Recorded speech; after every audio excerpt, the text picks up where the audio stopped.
Alright guys, gawin natin ang hip movement guys, yung hip movement, no? Kung paano tayo umilag, no? Yung ating sinabit guys ay yan ay graba. Yung graba ba, yung buhangin na may halong bato-bato para pag tinamaan ka, eh siyempre masakit din. Para yan, iilag ka siyempre. Yan nga yung hip movement nga eh. So, bibilugin mo lang yan guys, graba yan, lalagyan mo ng graba yung sako para hindi na tayo pumunta ng gym ngayon, oo.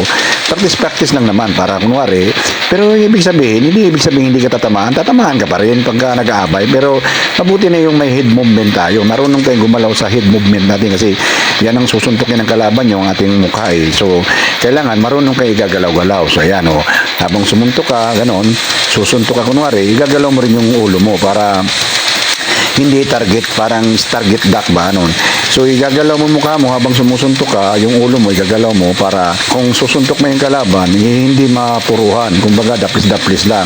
Bukol-bukol lang konti, ganoon. So hindi yung talagang sobrang bukol. So habang sumusuntok ka ganoon, so guys, hindi na kailangan pumunta ng gym guys. Yung kumuha ka na ng graba, yung graba ba, yung buhangin na may halong bato, isabit mo dyan, gawin mo, bilog mo doon, tapos suntukin mo na.